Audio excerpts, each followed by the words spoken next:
સ્વાગત છે તમારું આપણી YouTube channel mister vision point એજ્યુકેશનમાં। તો વાલા દર્શક મિત્રો, આજે આપણે ગુજરાત રાજ્યના એવા પેન્શનરો માટે વાત કરવાની છે કે જેમના માટે નવો જીઆર જાહેર કરવામાં આવ્યો છે। જે જીઆર જાહેર કર્યો છે તેમાં પેન્શનરોને સૌથી મોટો વધારે ફાયદો થવાનો છે, કેમ કે નવા જીઆર પ્રમાણે પેન્શન અને પગારમાં તેમજ તેના જે ડીઆર છે તેમાં પણ વધારો થયો છે। તે ઉપરાંત તેની સહાયમાં પણ સૌથી મોટો વધારો કરવામાં આવ્યો છે।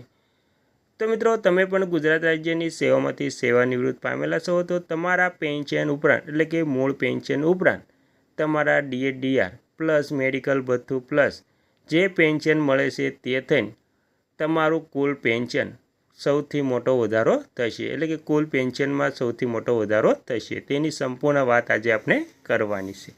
તો મિત્રો, તેમાં પેન્શનરો માટે જે તાજેતરમાં કેન્દ્ર સરકાર અને ગુજરાત સરકાર દ્વારા મહત્વપૂર્ણ નિયમો અને પરિપત્રો એટલે કે જીઆર જાહેર કરવામાં આવ્યા છે। પેન્શન અને નિયમોને લગતી મુખ્ય વિગતો આ પ્રમાણે છે।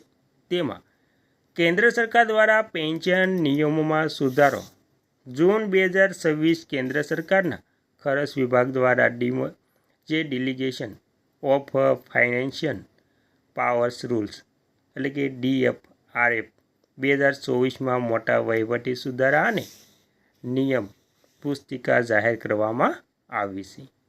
આ અંતર્ગત સરકારી કર્મચારીઓના પગાર, મોંઘવારી ભથ્થું, ડીએ, ઘરભાડું ભથ્થું, HRA અને પેન્શન પ્રક્રિયાને વધુ સરળ બનાવવા માટે આદેશ આપવામાં આવ્યા છે મિત્રો।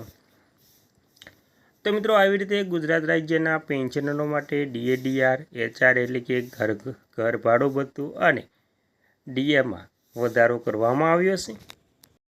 અને મિત્રો, તે ઉપરાંત બીજું છે ગુજરાત સરકારની ઘરે બેઠા હયાતીની ચકાસણી।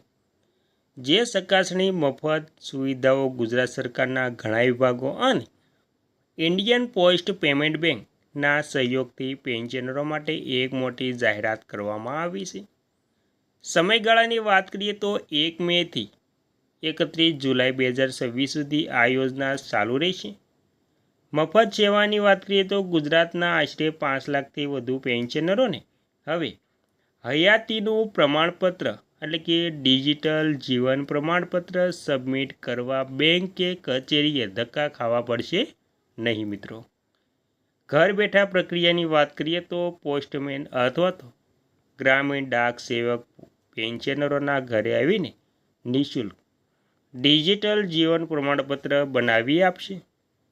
જરૂરી દસ્તાવેજોની વાત કરીએ તો આ સુવિધા માટે પેન્શનરોએ પોતાનું આધાર નંબર, મોબાઈલ નંબર અને BPO નંબર પોસ્ટમેનને આપવાનો રહેશે।